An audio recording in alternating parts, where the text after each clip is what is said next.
Williams just called out Latifi after what happened in 2021 and left him with some notes to take for the 2022 season. In the aftermath of the race, Latifi says the criticism he received has been difficult to deal with, and at times the criticism has crossed the line to abuse. Latifi said in a statement on his website that he had decided to address the issue of abuse after staying off social media to let things settle down. He said he hoped to spark another conversation about the drastic consequences of online bullying. Going back to the race weekend, as soon as the checkered flag dropped, I knew how things were likely to play out on social media. Some people even went so far to attack Latifi's girlfriend. On Twitter, @_Violet Hayes says, "So when are we going to address the disgusting behaviour from some of Team LH towards Nicholas Latifi and his girlfriend, Max and his fans, and now Mercedes and their social media admin?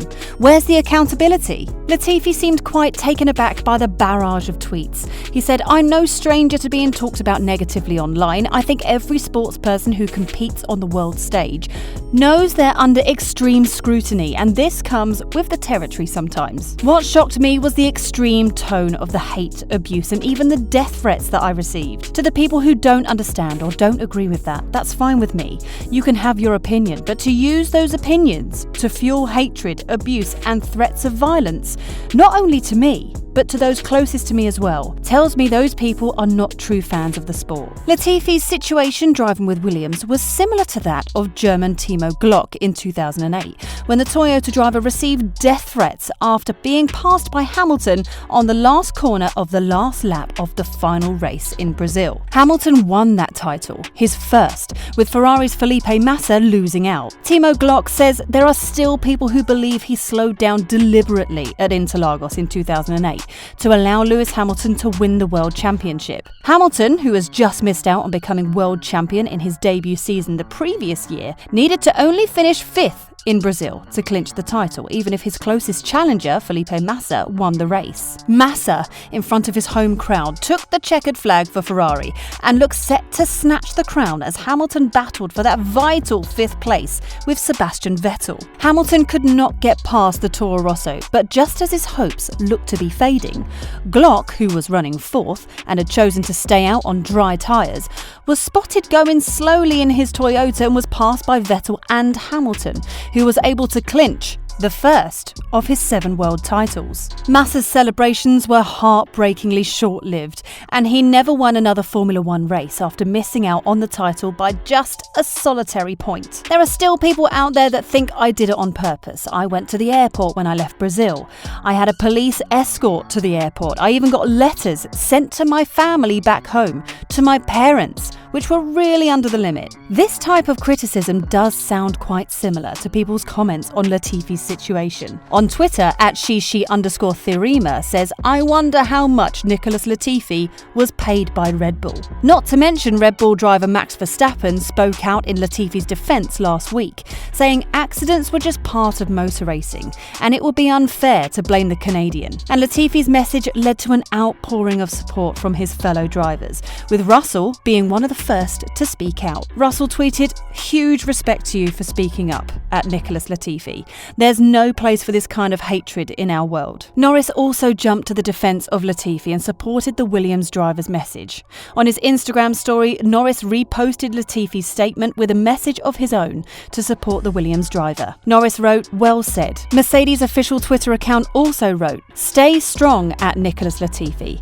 We stand with you in the fight against online hate and abuse." Williams head of vehicle performance Dave Robson has acknowledged that Latifi lacked a level of consistency through 2021, but he has no doubts the youngster has what is needed to make progress. However, Robson thinks that the key to doing it is in Latifi having more trust in his natural talent and trying not to overanalyze what's going on. "I think this year we've been a bit more up and down than we'd hoped. We have bounced a bit between qualifying and race pace, but he's still got a lot of very good talent for driving a car and understanding and articulating where the problems are. Obviously, it's a massive reset next year. The cars are completely different, new teammates as well. So I think there is an opportunity for him next year to really shine. I think there's still a chance that he can do that. He's got what he needs, but he perhaps needs to trust his instincts a bit more.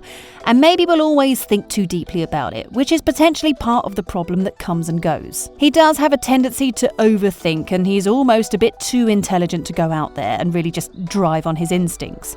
But crucially, he does have those instincts. Robson believes that one factor that could help Latifi in his approach is having a better car underneath him, as that would stop him feeling that he needed to try and overcome a package deficit. He can do it, but I think it's almost a chicken and egg thing. The car being a bit quicker means he can relax a bit, particularly in the early part of qualifying. He can then start to really trust his instinct, to drive like he can do and like most of the drivers do. So he can still get up on that onward spiral and do a good job for sure. It's a big year for Latifi, as he'll be staying at Williams and he'll be partnered with former Red Bull driver Alex Albon, following George Russell's move to Mercedes. Williams team principal Jost Capito says both Alexander Albon and Nicholas Latifi will be treated exactly the same in 2022 within the Williams F1 team, and neither driver being given preferential status. Albon joins Williams in place of the Mercedes-bound George Russell after sitting out the 2021 season as the Red Bull Racing reserve driver, with the driver having competed in 38 races between 2019 and 2020. Latifi is staying at Williams for a third consecutive season and scored his first points in the sport in the Hungarian Grand Prix, which he followed up by finishing inside the top 10 again in Belgium. Capito, the team principal and CEO at Williams, says it's good to have two drivers with equal opportunities within the team, as it should help the team move forward. Of course, it's good for both. I think for Alex, it's great to have this second chance to come back and lead the team to move forward. He doesn't come in and say, okay, I want to win races. It is clear that he has to develop the team together with Nicky and us and all the engineers and everybody in Grove. And he seems to enjoy this role. He works really well with Nicky. We don't have a number one and a number two. They are both treated exactly the same. And Nicky can put his mark, there is no doubt. Although all focus was on Russell for his performance during 2021, Capito feels Latifi did make progress throughout his sophomore year in Formula One.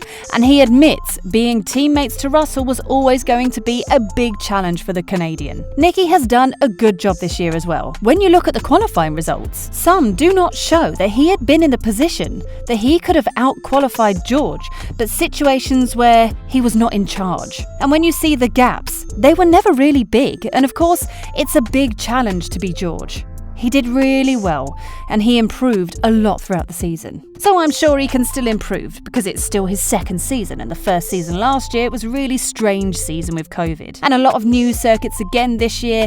It was difficult for him again, and he did a brilliant job based on that. So, a big year lies ahead for Nicholas Latifi. Williams will be hoping he has taken the lessons from this year on board, while Latifi will be hoping he can produce another moment in Formula One history. But it will be remembered for more positive reasons.